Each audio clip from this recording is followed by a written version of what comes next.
시청자 여러분 안녕하십니까? 시니어와 연결된 이슈를 집중 분석하는 시니어 이슈 플러스입니다. 여러분 지난해 65세 이상 노인 중에 치매 환자가 약 84만 명이나 되는 것으로 나타났습니다. 치매 유병률 10.3%니까 65세 이상 노인 10명 중 1명은 치매에 걸릴 수 있다. 이제 이런 얘기로 해석이 되는데요. 암보다 무섭다는 치매. 어떤 질병이고 또 어떻게 예방할 수 있을까요? 그래서 오늘 주제 치매 어떻게 극복할 것인가 이렇게 잡았습니다. 1부에서는 치매가 어떤 질병인지 알아보고요. 2부에서는 그렇다면 현재 시행되고 있는 치매 국가 책임제 어떤 개선점과 보완점이 있는지 얘기를 나눠보도록 하겠습니다. 매주 국내 최고의 전문가들을 모시고 있습니다. 오늘도 참 모시기 어려운 분 모셨습니다. 고려대학교 안암병원 신경과 교수이시면서 대한치매학회 이사장을 맡고 계시죠. 박건우 이사장님 모셨습니다. 반갑습니다.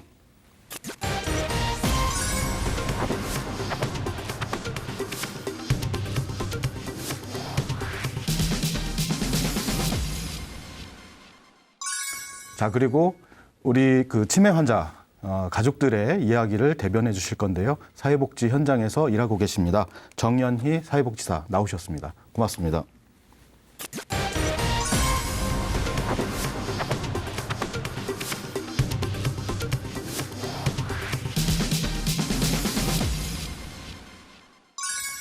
자, 본격적으로 제가 질문을 좀 드려보겠습니다.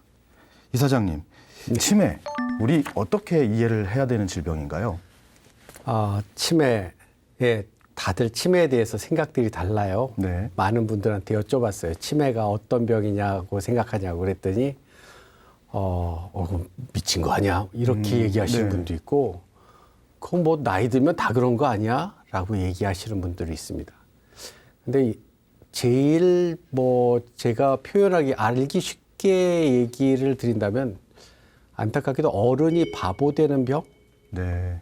나이 들어서 상당히 잘 생활하시던 분이 뭔가 뇌에 병이 생기면서 인지 능력이라고 그러죠. 네. 그러니까 인지 능력이라는 게 사람이 사람답게 사는 능력을 네. 얘기하는데 네.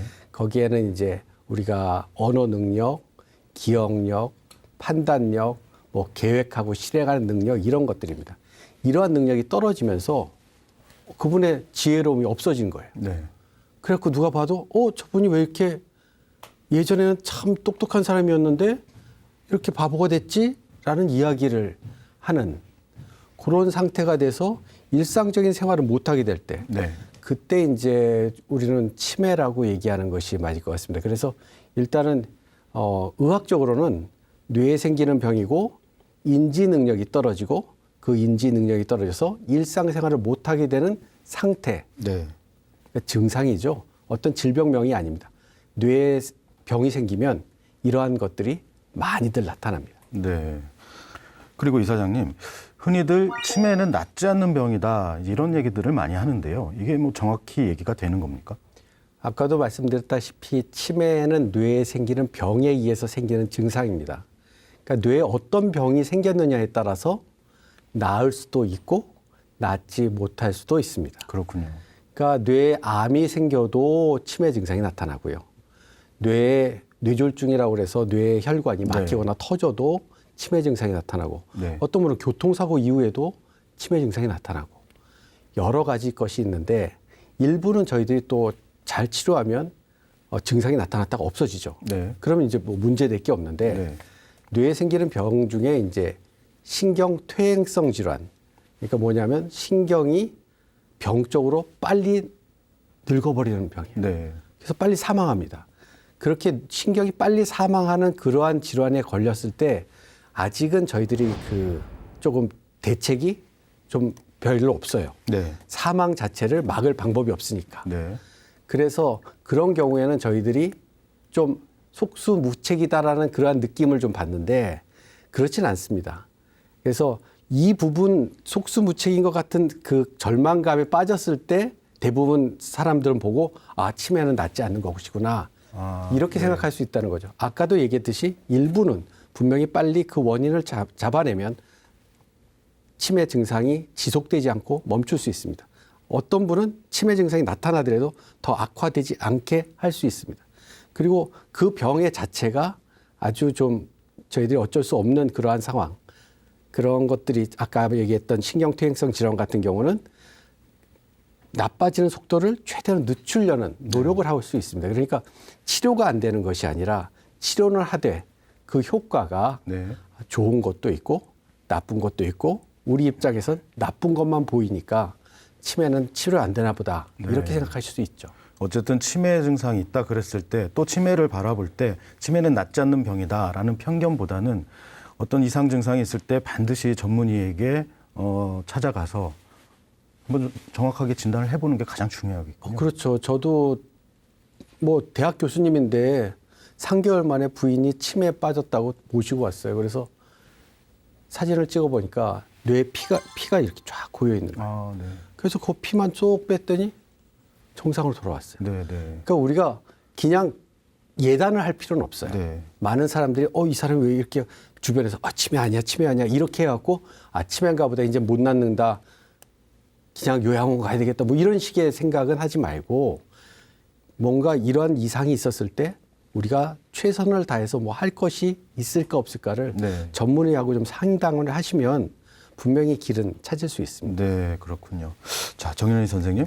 네. 현장에서 이제 많은 치매 환자 또 가족들 이제 뵀을 텐데요. 저도 좀 생각해 보면 좀 끔찍한 그 일이 될 것 같다는 생각이 듭니다. 어떤 얘기냐면 갑자기 아버님이 어머님이 네. 이상한 행동을 하신다던가 저러시지 않았는데 그러면 굉장히 가슴이 철컥 내려앉고 예, 자식들로서는 정말 큰일이다 이제 이런 생각들을 하게 될 텐데 그런 경우 환자들 그 보호자들 대부분 어떻게 또 행동을 하고 그런 것들을 좀 보십니까? 제 주변에 그 시어머니도 치매, 네. 시아버지도 치매인 분이 계셨어요. 근데 그분은 이제 같이 이제 직장 생활을 이제 같이 하는데 그분은 오셔가지고 늘 시어머니, 시아버지에 대한 그런 사례를 네. 저희들에게 말씀을 해주세요. 네. 그래서 시어머니는 치매가 오기 전서부터 그 집안에 휴지라는 쓰레기가 있으면은 그 쓰레기가 있는 그 자체를 집에 있는 걸 두고 못 보신다 그러더라고요. 네. 그래서 쓰레기 봉투가 아니라 그냥 그 휴지 하나를 들고 밑에 쓰레기 거기 아파트 앞에 거기 쓰레기 하치장까지 가지고 가는 거예요. 재활용 수집장. 네네네. 거기까지 다 갖다 버리고 와서 이제 집에 와서는 그냥 손도 씻지도 않고 네. 그다음에 또 어머니 어디 다녀오세요 이렇게 하면 내가 어디 갔다 왔냐고 네. 어디 갔다 왔는지도 모르고 이제 그런 분이 계시고요. 시아버님은 좀 온순하시다 그러시더라고요. 치매가 네. 있는데도 온순하신데 지난주에 돌아가셨어요. 돌아가셨는데 그냥 늘 이제 그 반복적인 행동 여기가 어딘지 그다음에 내가 누군지 네. 그 실제로 며느리가 누군지 당신은 누구십니까 이렇게 이제 며느리에게는 며느리는 이제 서비스가 들어갈 때 시아버지에 대한 그런 존중 이런 마인드로 가지고 서비스가 들어가니까 걔도 이분은 나를 도와주는가 보다 이렇게 해서 그냥 시아버지도 치매 환자지만 이렇게 존중하는 이런 의미가 있는데 시어머니는 좀 폭력적인 성향이라 그러시더라고요. 네. 그래서 시어머니가 부인인데도 옆에 오면 굉장히 그 욕을 하면서 폭력적인 이런 상황이 된다고. 그래서 이럴 때는 어떻게 대처를 해야 되는지 그렇군요. 많이 고민을 하시더라고요. 일반적인 그 치매 환자들이 많이 나타내는 증상으로 생각이 되는데요. 그 이사장님 그 가족들 입장에서 부모님 또는 가족 구성원 중에 누가 이상한 행동을 보인다, 치매 같다 이런 증상을 보일 때 어떻게 대처하는 것이 좋습니까? 일단은 뭐 상당히 당황스러운 건 사실입니다. 저희 장모님도 치매셨고 제 와이프가 의사인데 네, 의사도 이해를 못해요. 네. 왜 저런 것을 하느냐. 네, 그러니까 저는 이제 이 병이기 때문에 그러한 행동을 한다는 것을 알고 있는데 가족들은 평소 때 봤던 어머니, 평소 때 봤던 아버지의 네. 모습이 안 나오니까 네. 그게 막 화가 나는 거예요. 제일 처음에는. 네, 네. 받아들일 수가 없는 거죠. 그래서 결국엔 저희들은 그렇게 얘기를 합니다. 결국엔 우리가 받아들여야 된다. 뇌에 병이 생겼다는 걸 받아들여야 된다. 우리가 길거리에 지나갈 때 어떤 분이 다리를 쩔뚝거려요. 잘 봤더니 다리가 잘려 있어. 네, 그럼 다리가 쩔뚝거리는 건 당연한 거 아니에요. 네. 이분은 기억이 잘려 나갔어. 그럼 우리한테 계속 똑같은 질문을 하는 거 당연한 거 아닌가요? 그러니까 이런 객관적인 자세를 조금이라도 가지려고 노력을 하셔야 돼요. 그러니까 무슨 얘기냐면 가족들이 병에 대해서 잘 알면 감정이 섞이지 않고 조금은 뒤 물러서서 이 증상이구나. 그럼 이 증상은 이렇게 대처하면 되겠다. 즉 기억이 없어져서 똑같은 걸 물어보면 왜 똑같은 거 물어보냐고 화낼 게 아니라 다시 얘기해 주는 거예요. 그리고 똑같은 걸 물어볼 것 같으면 앞에다 써서 드릴 수도 있는 거예요. 네. 그래서 이렇게 본인이 말하기 싫으면 이렇게 앞에다 갖다 보여드리고 그럼 그렇지 네, 그렇고 네, 네. 넘어갈 수 있는. 그러니까 조금은 가족들이 이러한 황당한 상황이 분명히 있지만 전문가들하고 잘 얘기하면서 병에 대해서 조금 더 이해하고 거기에 대해서 객관적인 대처, 증상이구나 거기에 대해서 대처를 해야 되겠다라는 태도가 조금 필요한 것 같습니다. 그렇지 않으면 참 힘들어요. 네. 지금 이제 5, 60대 시청자분들도 많으실 텐데요. 아직 비교적 건강한 5, 60대 분들 이 치매 관리를 어떻게 해야지 좀 치매 위험도를 좀 낮출 수 있을까요? 뭐 아까도 얘기했듯이 눈을 얘기하면 뇌에 생기는 병입니다. 뇌에는 여러 가지 질환이 생길 수 있어요. 특히나 우리는 오래 사는 민족입니다. 네. 우리나라가 최장수 국가로 갈 거예요. 네. 그래서 이 최장수 국가에서는 오래 살기 때문에 소위 만성질환 관리가 상당히 중요합니다. 네. 잘 알고 있죠. 고혈압, 당뇨병, 비만, 고지혈증 이거 다 뇌로 가는 혈관을 안 좋게 하는 거예요. 네. 네.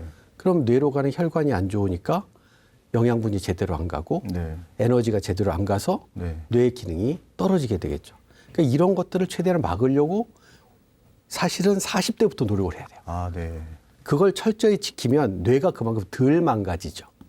그러니까 내가 지금 현재 치매는 뭐 어쩔 수 없이 그냥 우리가 당해야 된다. 그게 아니라 우리는 치매에 대해서 정확한 대책이 있는 거예요. 네. 뇌가 더 다치거나 뇌가 더 망가지지 않게 해야 되겠다.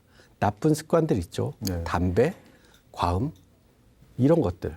이런 것도 40대, 50대, 60대에서 과감하게 이제 끊으셔야죠. 네. 뇌에 안 좋으니까. 네. 그러니까 뇌에 안 좋은 일을 과감하게 끊고 만성질환 관리를 한다는 거. 그리고 또 하나가 있다면 이제 난청. 네. 요즘 많이 이렇게 이어폰 갖고 다니시잖아요. 그거 별로 안 좋습니다. 뇌에도 우리가 안 좋구나. 잘 네. 들을 수 있어야 되는데 이 귀를 망가뜨릴 만한 행동을 적게 해야 돼요. 이게 너무 센 음악 소리나 이런 걸로 하루 종일 듣고 있는 거 별로 좋지 않습니다. 그래서 네. 그 청력 관리 이런 것들이 50대, 50대 할 수 있는 그러한 예방법이라고 할 수 있죠. 만성질환 관리나 이런 것들은 많이 강조가 되는데 지금 이제 청력 관리도 잘 해야 된다. 네. 이건 좀 생소하지만 굉장히 중요한 정보입니다. 네, 그렇군요. 자, 정현희 선생님, 그 환자들 보면 대부분 이제 약들을 많이 드시잖아요. 그런데 또 어떤 측면에서는 이거 치매는 이게 좋답니다. 네. 뭐 이상한 것도 막 드시기도 하고, 네. 예, 이상한 뭐 요법도 따라 하시기도 하고 이런 것도 많이 보시죠. 네. 제가 센터를 운영을 했을 때요. 30대 초반에 아드님하고 1등급 장기요양 등급 1등급 아버님하고 두 분이 사셨는데 그 아드님이 그 치매 환자를 어떻게 케어를 해야 된다는 이제 전문성이 없으니까 그냥 아주 살아가는데 기본적인 튜브로 식사를 넣어드리고 체해 변경해드리고 기저귀 갈아드리고 목욕시켜드리고 이러면 그냥 케어가 끝이라고 생각을 하셨어요. 그래서 제가 이제 센터장으로서 제 센터가 바뀌면서 우리 센터에 요양보호사 스님이 들어가셔가지고 서비스가 이제 그렇게 들어가면 안 될 것 같다. 아드님한테 그렇게 말씀을 드리고 이제 다시 아버님에게 환자분에게 이제 직접적인 서비스가 들어가기로 했어요. 그랬더니 6개월쯤 지나고 났더니 인지가 이제 살살 돌아오시면서 같은 그 종교래 가지고 그 노래라든지 그다음에 프로그램이라든지 옛날에 어르신이 불렀을 법 같은 이런 동요라든지 옛날 노래 이런 것들 계속 불러드리고 옛날 이야기를 이렇게 해드렸더니 한 5, 6개월 지나고 나니까 환자분이 인지가 전혀 안 되셨거든요. 환자분이 그 요양보호사 선생님 손을 잡으시면서 나랑 결혼하자 이렇게까지 돌아오시더라고요. 네. 그래서 제 생각에는요, 교수님, 그 치매 어르신들이 보면은 약물을 좀 많이 드신다고 제가 들었거든요. 그래서 그 약물 드시는 거하고 그다음에 지금처럼 약물을 드시면서 비약물 요법하고 같이 이렇게 들어갔을 때 어느 것이 좀 더 그 환자에게 좀 더 괜찮은 그 증상을 완화시키는 이런 방법일까 늘 궁금했었거든요. 예, 사실 이제 그 치매라는 이야기를 듣게 되면 가족들 입장에서 덜컥 내려앉는 것뿐만 아니라 어찌 해야 될지 모르는 것들이 네. 분명히 있어요. 그럼 주변에서 이렇게 여러 이야기를 합니다. 네, 네, 네. 그럼 이제 자꾸만 따라하게 되죠. 뭐 치매에 좋다는 네, 약도 뭐 어디에서 받아오고, 네. 뭐 좋은 음식도 받아오고, 뭐 그런데 그리고 뭐 고스톱이 좋다 그래서 고스톱도 맨날 쳐드리고, 네. 뭐 좋은 것들은 좋지만 때로는 이제 너무 비싼 약이라든가 뭐 이런 것을 좀 잘못 먹어서 빨리 그 경제적인 어려움에 부딪히시는 분도 간혹가다 네. 있으세요. 네. 그래서 약을 쓰겠다 하시면 진짜 전문가하고 좀 얘기를 해주시고, 그리고 약이 무조건 많다고 좋은 건 아니에요. 네. 뇌가 작아지는 병이 그 치매 지금 현재 제일 문제가 되는 건 알츠하이머 병이라는 치매입니다. 그러니까 뇌세포가 자꾸만 네. 죽어가고 작아지는 병이에요. 네. 그러니까 뇌도 그 약물이 들어와도 이것을 이렇게 스스로가 소화해낼 수 있는 능력이 많이 떨어져 있어요. 네. 그래서 이 약 저 약 막 겹쳐지면 그것 때문에 또 뇌가 혼돈이 옵니다. 그래서 꼭 필요한 약을 드시고요. 그래서 저는 사실은 약이 많지가 않습니다. 한두 가지 약이고요. 그리고 거기에 더해서 약만 쓴다고 진짜 인지가 깨어나느냐? 아니겠죠. 우리는 적절한 자극을 줘야 됩니다. 네. 왜 인지라는 것은 사람이 사람답게 사는 건데 사람답게 사는 게 뭐예요? 혼자 멍하니 있는 게 아니라 네. 서로 대화하고 네. 사회적 활동을 네. 하자는 거예요. 네. 그러니까 대화하고 사회적 활동을 하겠다고 한다면 자극이 들어야 돼요. 자극에 대한 반응이 나오는 게 네. 사회적 활동이기 때문에. 그래서 우리가 적절한 자극을 드리는 거죠. 아까 얘기한 대로 뭐 옛날에 보셨던 뭐 사진첩을 보여드린다거나 좋아하던 음식, 그 노래를 틀어드린다거나 이런 것들이 분명히 그분의 인지 능력을 그리고 감정을 깨워줄 수 있는 좋은 방법이에요. 그래서 약도 적절하게 그리고 적절한 자극 이게 들어가야지만이 이분이 그래도 그나마 갖고 있는 능력을 쥐어 짜서 이제 표현이 나오게 되죠. 하지만 그게 다 없어지면 다 그냥 가라앉아 버립니다. 약물요법도 중요하지만 비약물요법 그렇죠. 의 중요성도 좀 말씀을 해주셨습니다. 치매 예방을 위해서 우리가 반드시 이거는 좀 하십시오라고 권하시고 싶은 내용이 있으십니까? 아까 이제 하지 말라는 건 제가 얘기 드렸고요. 네네. 꼭 하십시오라는 얘기는 운동입니다. 네. 그러니까 우리가 식물하고 동물이 다른 것은 식물은 안 움직이고요. 네. 동물은 움직이잖아요. 네. 또 뭐가 있냐면 식물은 뇌가 없어요. 동물은 뇌가 있어요. 네. 그렇다면 왜 뇌가 있을까요? 움직이려고요. 즉 내 먹이를 찾으러 움직이려고요. 네. 내가 살려고 움직이려고 뇌는 있습니다. 때문에 기본적으로 내 뇌가 계속적으로 훈련을 하려면 움직여야 돼요. 네. 근데 많은 어르신들이 그냥 누워 계시잖아요. 네. 이게 이제 뇌를 더 퇴화하게 만듭니다. 그래서 예방을 하기 위해서 꼭 필요한 것이 뭐냐고 물어봤을 때 저는 퇴화하기 전에 운동하자. 네. 운동을 하면 아까 같이 만성질환 예방 관리 네. 다 되죠. 네. 뭐 기본적으로 다 됩니다. 당뇨병도 고혈압도 다 해결됩니다. 일단 그게 좋고 두 번째로는 이걸 하면은 뇌에 그 알츠하이머병 같은 게 나쁜 단백질이 끼거든요. 그런데 혈류를 왕성하게 하면 그 나쁜 단백질을 이렇게 잘 뽑아낸대요. 네. 그러니 더 좋고 또 운동을 하게 되면 뇌에서 스스로 이렇게 뇌를 이렇게 재생하게 하는 물질들이 있습니다. 네. 그게 또 왕성하게 나와요. 아, 네. 그러니까 운동을 안 할 이유가 없죠. 저는 뭐에 좋다는 약보다 네. 운동하는 게 훨씬 중요하다고 생각합니다. 뭐 어려운 운동은 아니고요. 햇빛 보면서 일주일에 한 3번 정도, 1시간 정도 밖에 나가서 산책하고 오시는 거 최소한 이것만이라도 지켜주신다면 아마 훨씬 더 나은 그 모습을 보이실 거예요. 네. 백약이 무효라도 운동보다는 못하다. 그러니까 운동이 최고다. 이런 말씀을 좀 해주고 계신데요. 또 너무 그것만 하면 적절하게. 네, 하여튼 운동의 이 중요성 강조해 주셨습니다. 그 초기에 이제 내가 치매인가? 아니면 우리 아버지 어머니께서 이 치매인가? 이제 이런 증상들이 나타날 때 물론 이제 병원도 가시겠고 진단도 받아 보시겠고 하는데 2단계에서 가장 주의해야 될 사항은 뭔가요? 주의, 그러니까 소위 이제 그 초반에 이제 그 치매에 걸리신 분들, 그러니까 치매라는 단계에 들어가시면 그 이전 단계를 우리가 경도인 지장이라고 해서 네. 아, 이분이 왜 이렇게 기억이 없지? 뭐 이 정도입니다. 그렇지만 일상적인 생활은 그런 대로 하는데 이분의 이제 생활 능력이 조금씩 망가지기 시작할 때 우리는 치매라는 얘기를 하기 네. 시작하거든요. 생활 능력이라는 게 뭐냐면 평소 때 뭐 TV도 켜고 했던 것이 그런 것들이 잘 안 되고 네. 요리를 잘 했는데 요리가 잘 안 되고 네. 밖에 나가서 은행에서 돈 빼는 것도 잘했는데 그런 것들이 안 되는 거. 이런 것도 일상적인 생활인데 그 일상적인 생활 능력이 떨어지기 시작한다. 이럴 때 우리는 무엇을 해야 될까? 이때 많은 분들이 우리 아버지 어머님이 기억력이 나쁘니까 기억력 테스트를 맨날 해야 되겠다. 네. 이런 분들이 계세요. 네네. 그래갖고 가서 오늘 뭐 했어? 오늘 며칠이야? 100에서 7 빼면 얼마지? 뭐 이런 거 따님이 많이 물어보세요. 네. 그러면 사실은 많이 주눅듭니다. 아, 실제로 좀 안 되시거든요. 그러면 점점 더 안 하려고 그래요. 네. 뭐든지. 이런 분들은 우리가 해야 될 게 그분의 일상 생활 능력을 찾아드리는 거예요. 어머님 오늘 은행 가셔서 많이 헤매셨다면서요. 저 같이 가서 다시 한번 네. 해보죠.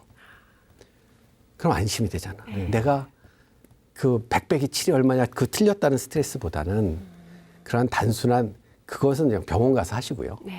집에서는 어머님이 지금 아버님이 지금 잘 안 되고 있는 일상적인 생활 능력을 같이 보충해 드리는 거.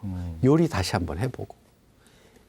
그러한 일상적인 생활 능력을 내가 도와드린다는 개념이 좀 들어가 줬으면 좋겠어요. 테스트는 좀 안 해주셨으면 좋겠고. 그런 태도가 좀 바뀌어야지만이 주눅이 안 드십니다. 네. 이때는 본인이 초기이기 때문에 뭔가 더 해보려고 하는데 조금만 뭐라고 그러면 너무 힘들어 하세요. 소위 이제 기가 죽은 거죠. 네.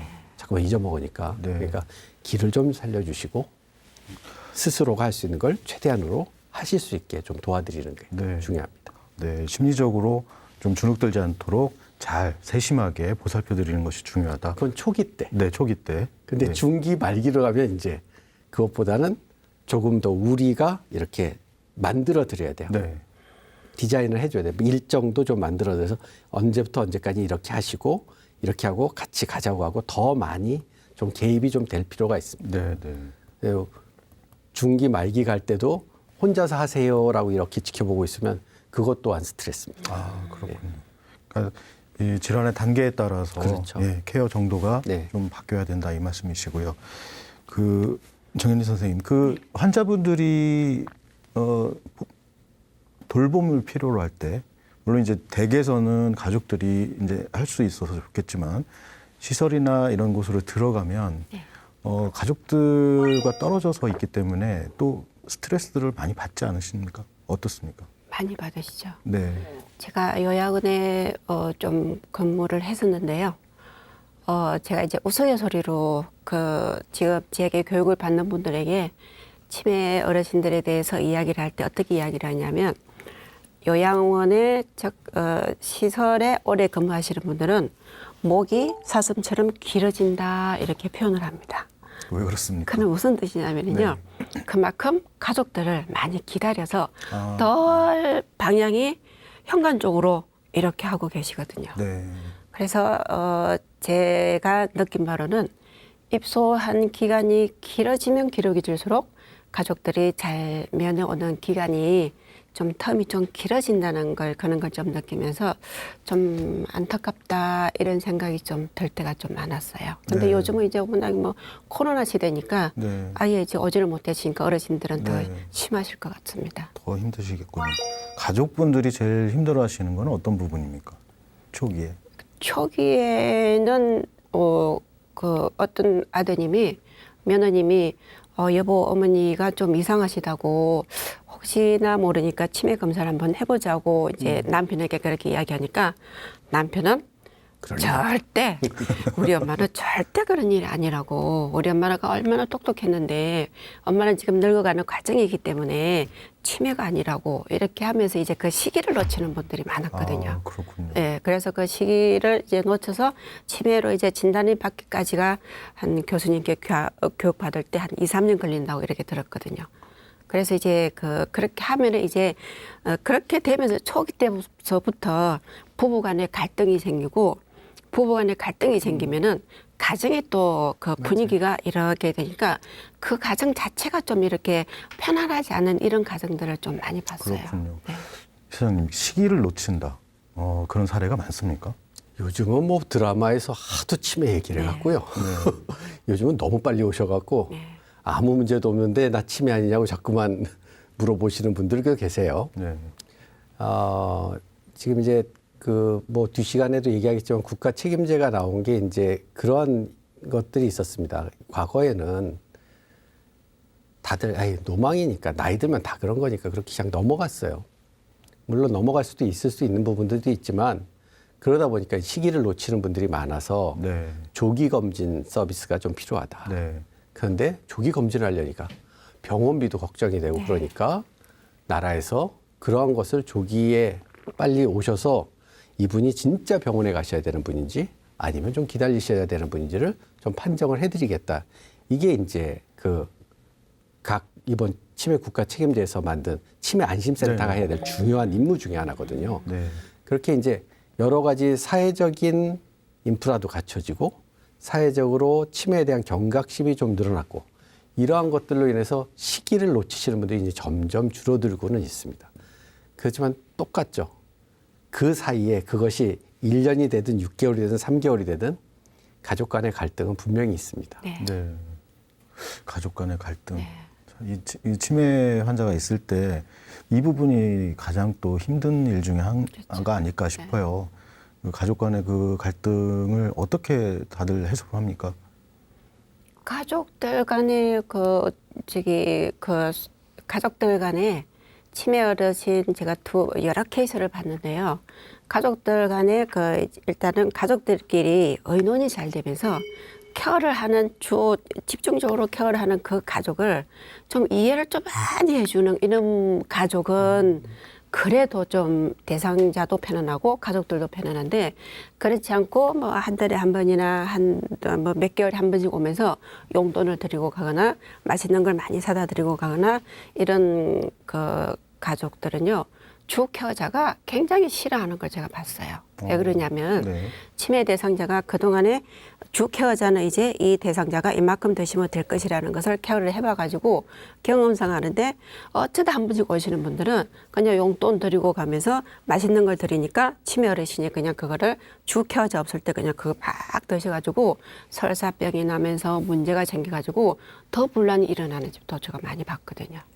그래서 제 생각에는 가족들끼리 이렇게 문제가 좀 치매 환자로 인해 가지고 가족들끼리 이렇게 문제가 생기지 않으려면은 일단 다 모여 가지고 어떻게 우리가 케어를 할 것인지 누구가 얼마만큼 도와줄 것인지 경제적으로 얼마만큼 도와줄 것인지 아니면은 직접 돌보는 그 가족도 굉장히 힘들다고 들었거든요. 네. 숨어 있는 환자라고 표현을 하더라고요. 그래서 그렇게 되지 않으려면은 이 가족도 어떻게 돌봐줘야 되는지 이런 것을 미리미리 서로 의논을 해가지고 돌보면 될 것 같습니다. 이사장님, 그 가족들 지금 말씀하신 대로 가족들도 좀 돌봄이 좀 필요한 그런 상황이 생길 것 같은데. 당연하죠. 네. 사실 아까도 얘기했듯이 주로 보시는 분의 상황을 잘 이해를 못 해주시는 분들이 있어요. 네. 가끔 가다 와서 보시니까 뭐 우리 어머님이 그렇게 심한가부터 시작을 해갖고 왜 이렇게 엉망이냐고 얘기하시고 근데 그 한마디가 아주 그냥 가슴을 팍 찌르고 가는 거야 그냥. 그렇죠. 근데 열심히 했는데 수고했다는 얘기 한마디 안 하고 그런 얘기하고 딱 갈 때 그분들 너무 힘들어 하시더라고요. 저도 이제 뭐 그 가족들끼리 이제 잘 협의를 하는 과정에서 너무 힘드니까 우리 어머님 제가 한번 모시겠다고 데려가신 분도 있어요. 네. 근데 모시고 갔는데 네. 모시고 간 집에서 난리가 난 거야. 네. 네. 그 원래 주 보호자가 이제 가봤더니 어이 모양 더 엉망이 됐어. 네. 막 아무데나 똥오줌을 막. 네. 네. 그래갖고 그냥 서로 원망을 하게 된 거죠. 네. 왜 그 모시고 갔던 집에서는 이렇게 엉망인 분인데 왜 나보고 데려가라고 그랬느냐고 그러고. 네. 또 그 오래간만에 다시 이제 어머님 찾으러 갔던 분은 내가 잘 모셨을 때 멀쩡했는데 왜 저 집 가서 저렇게 되냐. 네. 그런데 그건 우리가 정확하게 치매를 알면 해결이 됩니다. 치매는 새로운 것을 배우는 능력이 없어져 있어요. 네. 네. 항시 있었던 곳에서는 화장실이 어딘지 금방 알아요. 네. 그래서 화장실 간 거죠. 네. 근데 환경이 바뀌었어요. 갑자기. 환경이 바뀌었으니까 여기 어딘지 모르는 거예요. 네. 그래서 밤에 나왔는데 당황스럽고 네. 그래서 실수를 한 거지. 근데 그 실수에 대해서 용납이 안 되지. 가족들은 처음 또 케어를 하는 사람들이니까. 이러한 여러 가지 것들이 병에 대해서 잘 알면 훨씬 해결이 될 수 있는 것들이 많아요. 그래서 저는 진짜 주 보호자나 다른 분들도 치매라는 게 어떤 건지 그것을 좀 잘 알고 그리고 해결점은 어떻게 해야 되냐면 원래 주 보호자가 있으시면 그분을 좀 쉬게 하시고 싶다면 그 집에 다른 가족이 들어가서 하루 네. 이틀 있고 그분들 좀 휴가 보내주시고 네. 아니면 경제적인 도움을 확실하게 주시고 이런 것들을 해야 됩니다. 환자한테 주시지 말고 네. 주 보호자한테 주시는 게 훨씬 더 네. 이렇게 같이 화합하기가 쉽습니다. 네. 우선 치매 환자가 주로 거주하던 환경이 바뀔 예. 경우에 큰 혼란을 예, 올수 있어요. 초래하기 때문에 환경은 유지하고 주 보호자에게 여러 가지 좀 그 혜택 내지는 지원을 해주는 것이 낫겠다. 이제 이렇게 정리를 해주셨습니다. 치매 이게 또 가족력이 있다 이런 얘기도 또 있어요. 그래서 부모님이 치매 걸리면 나도 치매 걸리는 거 아닌가 열심히 또 검색도 해보고 이런 분들도 좀 봤는데 어떻습니까? 이 가족력이 있습니까? 뭐 유전병으로서 내려가는 그 치매도 있습니다. 네. 그러니까 알츠하이머 병 중에는 몇 가지 유전자 변이에 의해서 내려가는 것이 있는데 그건 비교적 좀 젊은 나이에 생깁니다. 네. 그리고 그 집안이 확실하게 진짜 상당히 많은 분이 걸리는 경우를 볼 수 있어요. 그런데 지금 생기는 대부분의 연세 드셔서 생기는 치매는 사실은 가족력을 그렇게 굳이 따지지 않아도 됩니다. 워낙에 오래 사시면 많이 걸리세요. 그러니까 80세 이상 되면 4분 중에 1분 걸리거든요. 네. 근데 우리가 다 80세 이상 살잖아. 네. 네. 그럼 4명 중에 1명 걸리는 거 아니야. 네. 그 집안에 있어요. 엄마, 아빠, 네. 장인장 뭐 그 안에 다 있어. 그러니까 다 가족 안에 있는 거야. 그럴 수 있어요. 그래서 네, 네. 우리가 사실 가족력이 전혀 없다는 건 아니지만 너무 거기에 신경 쓰실 건 없어요. 그러시군요. 자, 현장에서 그 치매 환자 또는 가족들을 대하면서 특히 오늘 또 이사장님께 여쭤보고 싶다 하시는 내용 있으면 한번 질문을 한번 해보시죠. 네. 그 제게 교육받는 교육시험분 중에서 자기는 정말로 건강하게 사시고 싶으시대요. 근데 요즘은 이제 50이 넘어가니까 자꾸 깜빡깜빡 한다고 그러면서 병원에 가서 이야기를 했더니 뇌에 좋은 영양제를 처방을 받아서 먹는다고 이야기를 하더라고요. 네. 정말로 뇌에 좋은 영양제라는 것이 있는지 그 영양제라는 것을 먹으면은 정말로 뇌가 건강해지면서 치매가 좀 더 올 것이 좀 더 더디 오는지 그것이 궁금합니다. 글쎄 저희들도 참 그 답답할 때가 좀 있습니다. 아까도 얘기했듯이 뇌에 좋은 습관이 있습니다. 네. 뇌에 좋은 습관을 먼저 가지시는 게 중요하죠. 네. 근데 뇌에 좋은 습관은 가지시려고 하지 않고 약을 원하시는 분들이 있어요. 네. 그래서 저희들이 종종 약을 드릴 수도 있습니다. 왜냐하면 그것마저도 안 드리면 의사하고 같이 건강한 습관에 대한 이야기를 하지 않을 수 있으니까. 하지만 실질적으로 그것을 먹는다고 해서 치매가 진짜로 예방이 됐다. 이런 보고는 아직 없습니다. 단지 나는 이걸 먹고 있으니 좀 안심이다. 네. 이런 것도 있고요. 그리고 그런 것을 먹으면서 항시 의사들은 얘기합니다. 습관을 고치는 것을. 그래서 그 습관에 대한 체크, 그런 것을 같이 하는 하나의 도구로서 저는 약을 사용하거든요.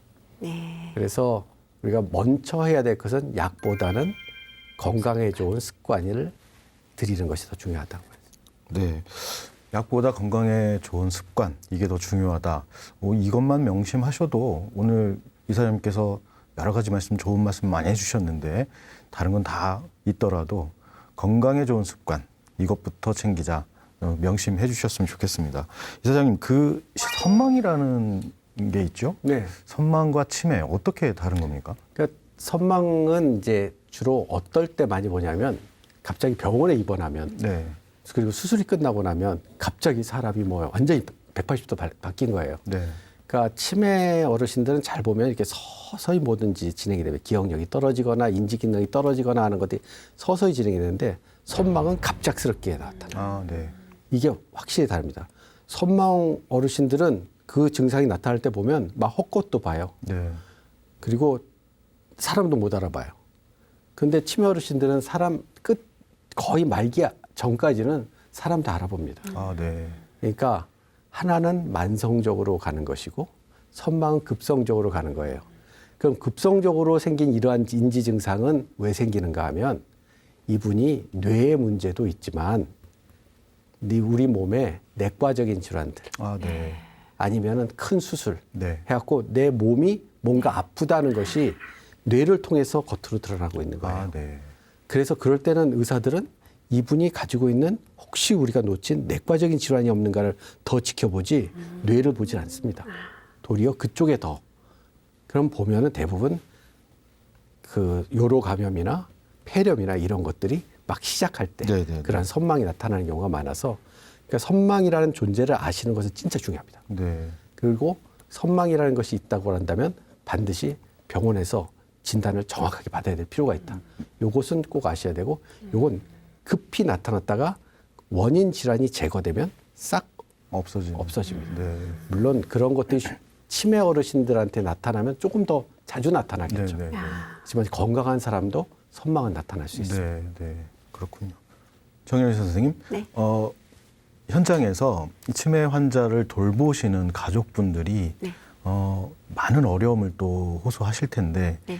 집에서 모시는 것, 또 시설로 보내드리는 것, 이 갈등도 또 있을 것 같아요. 이제 필요에 의해서는 시설도 이제 이용을 하셔야겠지만 자식의 입장에서는 시설로 보내드리는 것이 또 한편으로는 불효하는 것 같기도 하고 그런 갈등들을 많이 혹시 보십니까? 네. 장기요양 등급에서요. 1등급, 2등급만 요양원으로 그렇죠. 모실 수 있다 이렇게 돼 있는데 제가 요양원에 가봤더니요. 5등급이 저기 치매 경증 대상자에 대한 등급이거든요. 5등급 어르신도 입소하신 분이 계셨어요. 네. 그래서 사회복지사 선생님에게 선생님 저분은 5등급이고 저 정도 되면은 집에서 주야간보호센터에 그냥 그 프로그램만 하게 해도 괜찮을 것 같은데 왜 오셨을까요? 그렇게 했더니 그 상담하는 사회복지사 선생님이 뭐라 그러시냐면은 가족들 중에서도 며느님이 그냥 별로 그렇게 달가워하지 않기 때문에 네. 아드님이 그냥 이쪽으로 건강보험공단에 가서 등급 변경 신청을 해서 그냥 이쪽으로 모셨다고 그런 케이스도 종종 있거든요. 네. 그래서 제 생각에는 저는 그냥 사회복지사 입장에서 보면 네. 그다음에 그런 분이 제 엄마 같은 그런 입장에서 이제 생각을 한번 해봤을 때 정말로 집에서 어르신을 케어할 수 있는 그런 가정 환경이면은 그 시설로 모시는 것은 조금 고려를 한번 해보고 일단은 제가 해서 서비스를 받다가 그래도 좀 어르신 건강 상태가 좀 더 많이 진행이 돼서 가족들이 더 이상 어떻게 서비스를 할 수가 없을 상황이 됐을 때 요양원이나 이렇게 좀 모셨으면 어떨까 이런 안타까운 사례도 좀 종종 많이 그렇군요. 봤어요. 이사장님, 우문일 수도 있겠습니다만 시설에서 보살펴드리는 것, 그다음에 댁에서 집에서 보살펴드리는 것, 이게 의학적으로 좀 큰 차이가 있습니까? 일단은 지금 저희들의 그 국가에서도 이제 치매 정책이나 모든 것들이 좀 더 재가 쪽에다가 네. 중점을 두고 있습니다. 좀 더 지역사회 안에서 네. 집에서 관리를 하자. 사실은 뭐 집에 계신 것이 좋죠. 네. 그러니까 그냥 제가 치매에 걸렸다 하시더라도 집에 있는 게 좋죠. 네, 네, 네. 예. 그런데 이분이 가족도 못 알아봐요. 네. 그리고 가족들이 다 피폐하게 지쳐 있어요. 이럴 때는 저는 헤어져 사시는 것도 좋은 지혜다라고 말씀을 드려요. 그러니까 가족을 못 알아본다면 그때는 한번 생각해 보십시오. 그러니까 그 이전 단계까지는 내가 너를 필요로 한다라는 눈초리가 있다면 어떻게 해서든지 최선을 다하시지만 그 이상을 넘어가면 그때는 두 분이서 헤어지시는 것이 어떻게 보면 더 지혜로울 수 있다고 말씀을 네. 드려요. 그리고 그 정도 되면 원망 덩어리가 돼요. 네. 그 어르신이. 네. 그 원망 덩어리 계속 그 왼수 덩어리가 돼서 있는 것보다는 요양원에 보내면 아까도 얘기했듯이 막 죄책감도 생기거든요. 네. 미안한 감도 생기고. 네. 그럼 더 열심히 요양원에 면회도 가고 네. 다시 그 좋았던 기억이 자꾸만 생깁니다. 네. 그렇지만 그 직전까지 진짜 힘들었던 때는 좋은 생각이 하나도 안 들어요. 그러니까 보호자 입장에서는 많이 힘든 때죠. 네. 네. 그러니까 그런 것들에 대한 저는 이 결정 포인트를 어르신이 알아보십니까? 라고 그냥 물어보고 못 알아보신다면 진짜 힘드시면 시설. 그 시설에서 네, 하시는 것도 그분들도 전문가시기 때문에 그분들의 전문적인 치료를 좀 믿고 네. 해 주십시오. 왜냐하면 거기 가면 영양이나 뭐 욕창이나 뭐 그런 것들은 훨씬 더 잘하세요. 네. 더 잘하는 부분이 분명히 있거든요. 그렇군요. 자, 우리 치매 환자들께서 주로 이제 병원이나 이 진료 과정에서 보이는 잘못된 인식들이나 또 이런 부분들은 굉장히 좀 치매 환자 가족들에게 강조해서 좀 말씀 좀 드리고 싶다 하시는 부분들이 혹시 있으십니까? 이제 저도 그렇고 뭐 다들 그렇죠. 나한테 왜 이런 일이 생기는가? 그런 생각이 좀 듭니다. 네. 어느 순간에 가면 다 네. 이게 뭐지? 그리고 이제 나의 모습이 그대로 이제 투영이 돼요. 나도 저렇게 될 텐데. 아, 네. 그럼 막 이렇게 허무주의에 막 빠지십니다. 모든 걸 다 놓아버리고 싶고. 그런데 거기에만 계속 빠져들기 시작하면 진짜 이 나라는 희망이 없어요. 근데 때로는 우리가 다른 모습도 봅니다. 이쁜 치매가 있어요. 이쁜 치매. 이쁜 치매. 예. 네. 요즘은 너무 좋다고 하시는 분도 있어요. 이 영감이 날 맨날 때렸는데 요즘은 너무 순해졌어. 반대로 양이 네. 됐어. 네, 네. 나 이제는 데리고 살만해. 뭐 이렇게 하시는 분들도 있어. 네. 즉 치매라는 것이 무서운 것이 아니라 우리가 그 병에 대한 태도 이게 중요하다는 거예요. 네.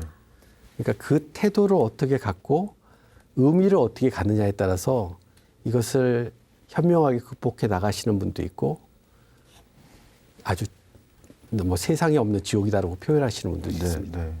그래서 저는 좀 부탁드리는 건 그럼에도 불구하고 좋은 면을 볼 수 있는 부분이 분명히 있었어요. 네. 알아보고 고맙다고 표현할 때가 분명히 있었어요. 거기에 중점을 조금만 더 두시면 네. 그리고 옛날에 제일 사랑하는 사람 아니었어요. 네. 네. 어머님, 아버님, 뭐 남편, 아내 제일 사랑하는 사람이었으니까 그것이 딱 돌아왔을 때 그 기쁨 그것 좀 한번 붙잡아 보시고 네. 그래서 너무 이것을 나의 절망스러운 운명 네. 이렇게 안 받아줬으면 좋겠다는 생각이 네, 듭니다. 네. 자, 오늘 이사장님께서 치매라는 질병에 대한 정확한 인식과 태도 그리고 운동의 중요성 말씀을 해주셨고요. 자, 마지막으로 그럼 이 음식이라는 것 우리가 이제 일상을 유지하기 위해서 우리 생명을 유지하기 위해서는 음식을 꼭 먹어야 되는데 이 치매와 음식에 대해서 특별히 이제 조언이라든가 예. 예방적인 관점에서 음식을 얘기하자면 골고루 드시는 우리나라 식습관 좋습니다. 네. 그리고 아까 얘기한 대로 뭐 짜게 드시면 고혈압이나 이런 것도 안 좋고 과식하시면 당뇨병에도 안 좋겠죠. 네. 그러니까 비만이 있으시면 또 안 좋으니까 과식하시는 거 더더욱 안 좋고 그렇지만 지금 현재 우리나라 식단은 제가 보기에는 좋습니다. 네. 두 번째로는 그런데 이제 우리는 이 밥상머리 앞에서 이렇게 말하는 것을 싫어하시는 분들이 있는데 네. 근데 그 수녀분들을 대상으로 한 연구에서 수녀분들의 수다가 테이블 안에서 하는 그 수다 떠는 것이 도리어 그분들의 여러 가지 인지 능력을 개선시켰다는 얘기도 있습니다. 그래서 우리가 식사라는 것을 좀 사회생활을 잘 할 수 있는 좋은 수단으로 생각을 하고 많은 대화와 즐거운 식사. 네. 그것이 된다면 예방적으로는 네. 상당히 좋을 것이라고 생각합니다. 자, 시청자 여러분, 우리 치매라는 질병에 대해서 여러 가지 좋은 말씀 많이 들었습니다. 오늘 이 시간 중에 제가 개인적으로 가장 인상 깊게 가슴속에 남는 이야기는 약보다는 운동이다. 그리고 40대부터 계속 꾸준히 관리를 하셔야 된다. 이런 말씀 해주셨고요. 그리고 특히 이 청력 관리의 중요성도 말씀을 해주셨습니다. 우리 아무쪼록 이 시간을 계기로 치매라는 질병에 대해서 다시 한번 인식을 좀 전환하시고 꾸준히 관리하실 수 있는 계기가 되셨으면 좋겠습니다. 오늘 1부에서는 치매라는 질병에 대해서 일반적인 이야기들을 나눠봤고요. 2부에서는 치매 국가 책임제에 대해서 집중적으로 얘기를 나눠보도록 하겠습니다. 시청자 여러분, 감사합니다.